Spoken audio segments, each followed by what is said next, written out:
Hello दोस्तों, आप सभी का जेपी टीचिंग पॉइंट में स्वागत है। पिछली वीडियो में हम लोगों ने फ्यूचर परफेक्ट टेंस के बारे में पढ़ा था। आज हम लोग प्रेजेंट परफेक्ट कंटीन्यूअस टेंस के बारे में पढ़ेंगे। देखिए, प्रेजेंट परफेक्ट कंटीन्यूअस टेंस की पहचान क्या होती है कि जिन हिंदी वाक्यों के अंत में ता रहा है, ती रही है, ते रहे हैं आदि शब्द आते हैं।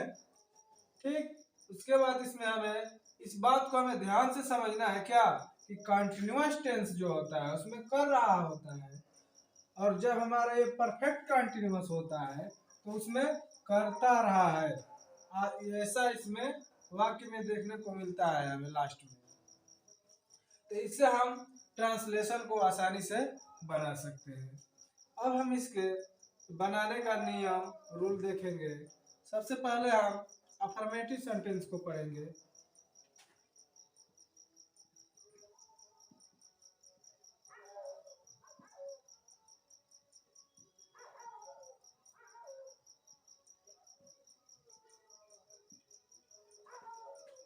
अफर्मेटिव सेंटेंस यानी सकारात्मक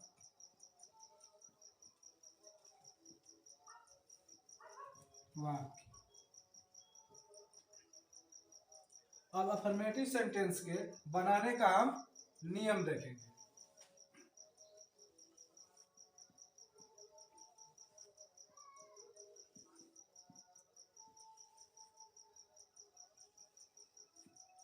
इसमें देखिए पहला पॉइंट, सिंगुलर सब्जेक्ट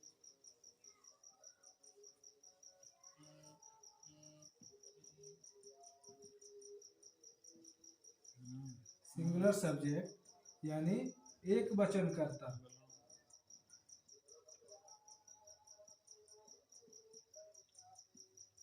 ठीक है, कर देते हैं। के साथ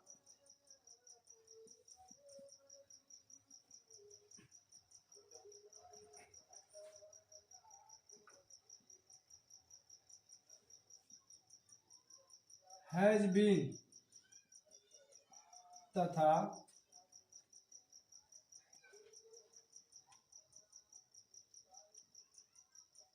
प्लूरल सब्जेक्ट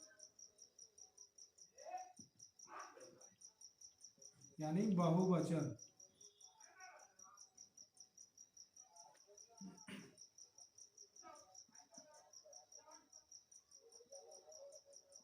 कर्ता के साथ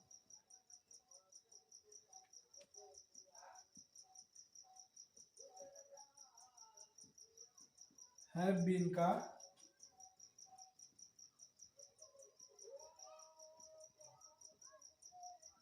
प्रयोग किया जाता है।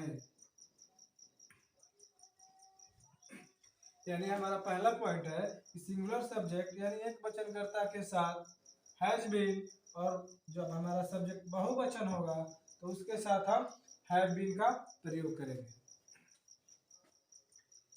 दूसरा पॉइंट है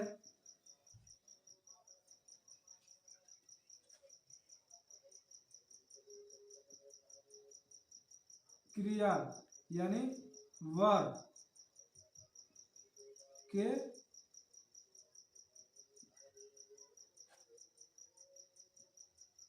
फर्स्ट फॉर्म में आईएनजी का प्रयोग किया जाता है।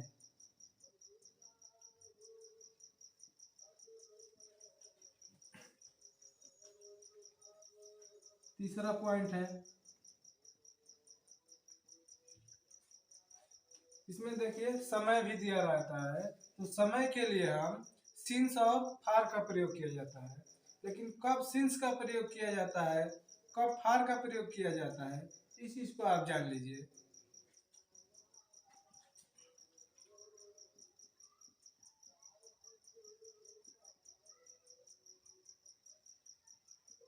निश्चित समय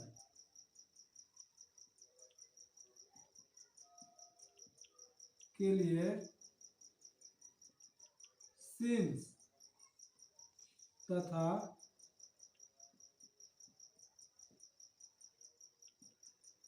अनिश्चित समय के लिए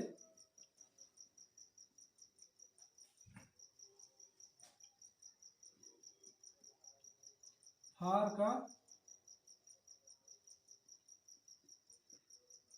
प्रयोग किया जाता है।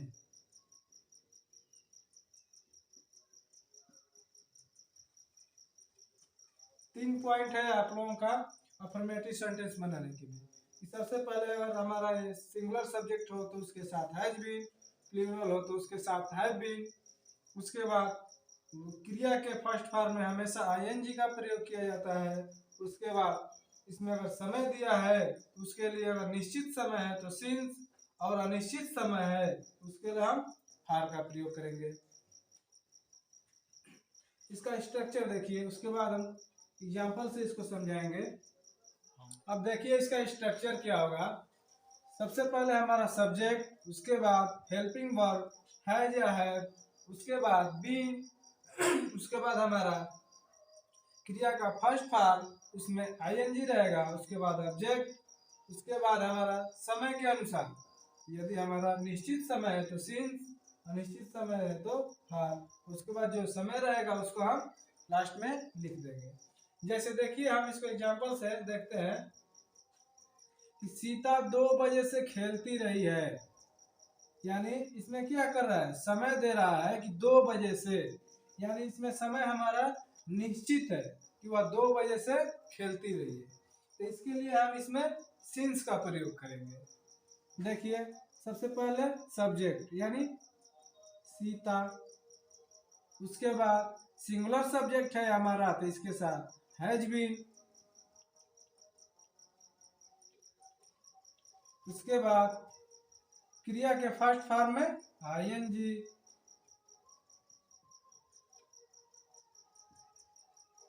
प्लेइंग, उसके बाद कह रहा है ना कि 2 बजे से, तो हमारा समय निश्चित है तो इसको हम क्या करेंगे, सिंस 2 o'clock।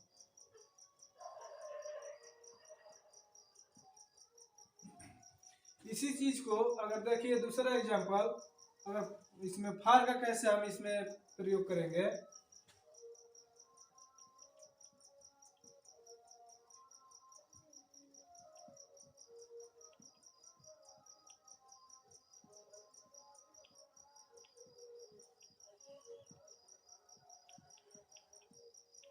सीता 2 घंटे से खेलती रही, यानी हम इसमें हमारा समय निश्चित नहीं है कि 2 घंटे वो कब से खेल रही है, तो इसके लिए हम इसमें क्या करेंगे, फार का प्रयोग करेंगे। जैसे देखिए पहले सब्जेक्ट लिखेंगे सीता, उसके बाद हैज बीन, उसके बाद वर्ब में आईएनजी, प्लेइंग, उसमें कह रहे हैं ना कि 2 घंटे से, तो इसके लिए हम क्या लगाएंगे, फार। समय हमारा निश्चित नहीं है, फार 2 hours।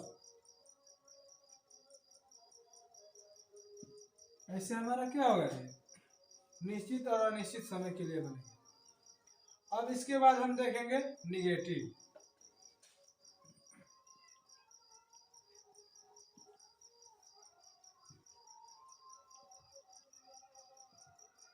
निगेटिव सेंटेंस,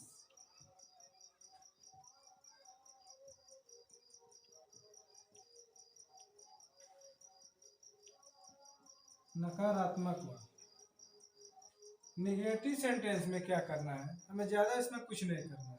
जो हमारा ये हैज और हैव है और बीन है, दोनों के बीच में हमें क्या करना है, नॉट का प्रयोग कर देना है।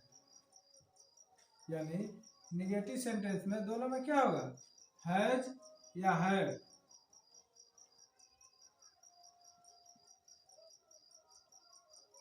है या है, इसके बाद हमें क्या कर देना है, नॉट का प्रयोग कर देना है, उसके बाद बी। ठीक, ऐसे इसको समझ लीजिएगा। स्ट्रक्चर इसका देख लीजिए, समझ में आ जाएगा।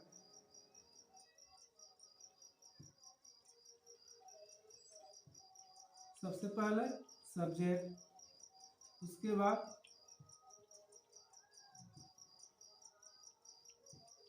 है या है, उसके बाद नॉट, उसके बाद हमारा बीन का प्रयोग होगा, उसके बाद वर्ब के फर्स्ट फॉर्म में आईएनजी लगेगा, उसके बाद ऑब्जेक्ट रहेगा, उसके बाद सीन्स या हार, और लास्ट में जो टाइम रहेगा हम उसको लिख लेंगे।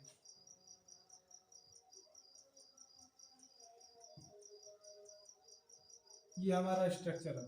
अब देखिए इसको एग्जांपल से समझते हैं।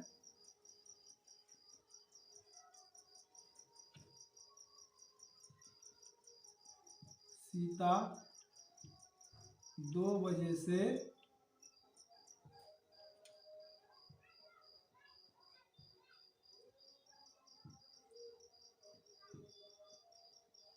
नहीं खेलती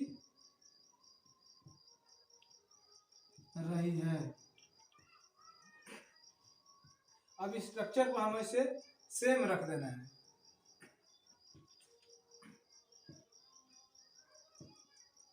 सीता, उसके बाद हैज, उसके बाद नॉट, उसके बाद बीन, उसके बाद क्रिया के फर्स्ट फॉर्म में आईएनजी, प्लेइंग 2 बजे से है, इसमें सिंस 2 o'clock। इस तरह से हमारा क्या हुआ है, ये नेगेटिव सेंटेंस भी हमारा कंप्लीट हुआ है इस स्ट्रक्चर के माध्यम से। अब इसके बाद हम इसका देखेंगे इंट्रोगेटिव सेंटेंस। अब देखिए हम अगला पढ़ेंगे इंट्रोगेटिव सेंटेंस, यानी प्रश्नवाचक वाक्य। इसको क्या बोलेंगे हम, प्रश्नवाचक।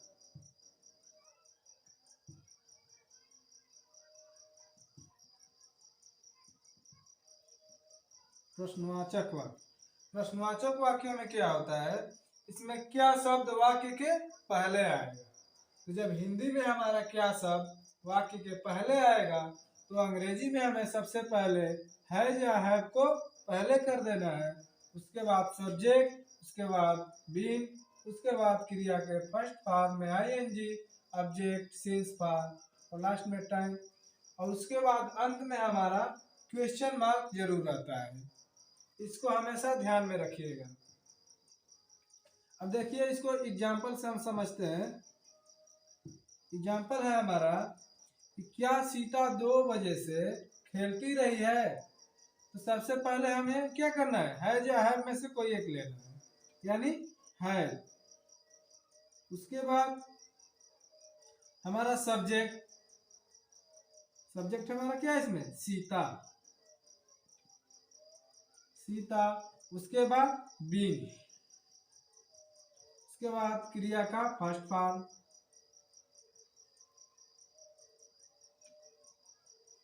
फर्स्ट फॉर्म में आईएनजी, और कब से खेल रही है, तो 2 बजे से, तो निश्चित समय है, तो सिंस 2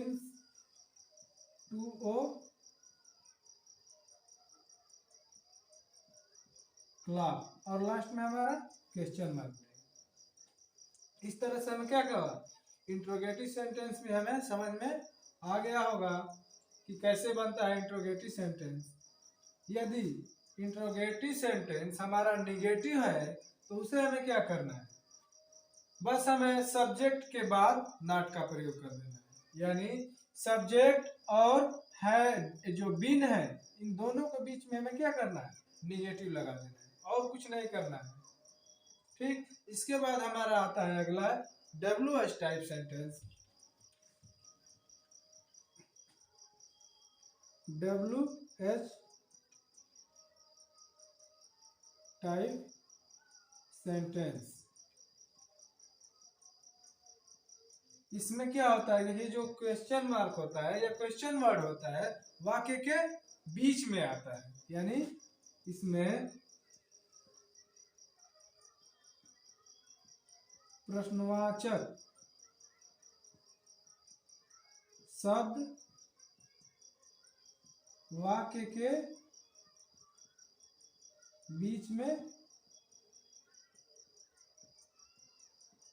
आते हैं। तो जब हमारा प्रश्नवाचक वाक्य के बीच में आएंगे तो हमें क्या करना है, सबसे पहले प्रश्नवाचक वर्ड को ही बाहर लिखना है। उसके बाद हमारा हेल्पिंग वर्ब, सब्जेक्ट, क्रिया का फर्स्ट फॉर्म में आईएनजी और बाकी जो ऑब्जेक्ट रहेगा उसको लिख देंगे। जैसे इसको स्ट्रक्चर से समझिए।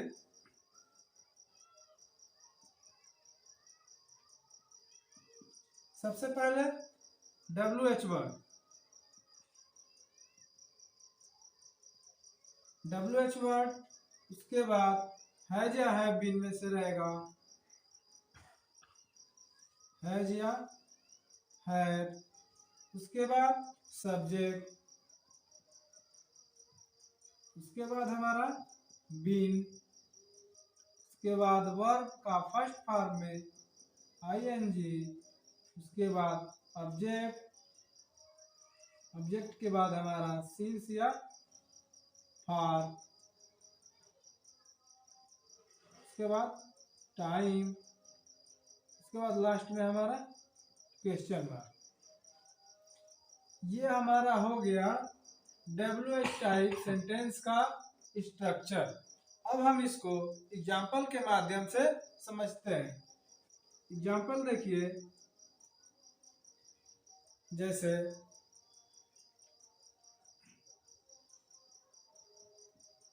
सीता 2 बजे से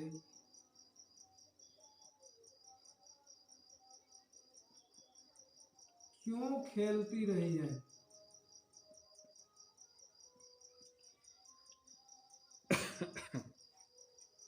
यानी इसमें हमारा क्वेश्चन वर्ड क्या है, क्यों। तो इसको क्या करेंगे, सबसे पहले हम लिखेंगे, यानी क्यों का क्या होगा, वाई, वाई, उसके बाद है, उसके बाद subject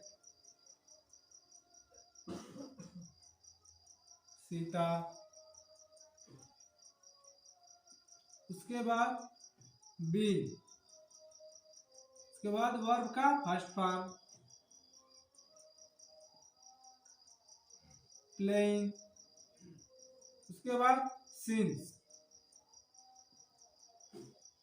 since two o'clock, और लास्ट में हमारा क्वेश्चन। इस तरह से हमारा ये WH टाइप सेंटेंस भी क्या हो रहा है, कंप्लीट हो जा रहा है इस स्ट्रक्चर के माध्यम से। ठीक, अब इसमें हम अगर हमारा नेगेटिव भी आ जाए तो हमें क्या करना है, कुछ नहीं करना है। जो हमारा ये हैव है और सब्जेक्ट जो है, सब्जेक्ट और बीन के बीच में क्या कर देना है, नॉट का प्रयोग कर देना है। यानी क्या, यहाँ पर अगर नेगेटिव रहेगा तो सब्जेक्ट और बीन के बीच में क्या कर देंगे, यहाँ नॉट जोड़ देंगे और कुछ नहीं करना है। इस तरह से हमारा प्रेजेंट परफेक्ट कंटिन्यूअस जो है कंप्लीट हुआ। यदि इसमें आप लोगों को जो कुछ भी समझ में नहीं आया है तो आप लोग इसे कमेंट बॉक्स में बता सकते हैं, हम उसे पूरी तरह से आप लोगों को बताने का कोशिश करेंगे। आप लोगों को ये वीडियो पसंद आई हो तो इसे लाइक करें और शेयर करें। जय हिंद, धन्यवाद।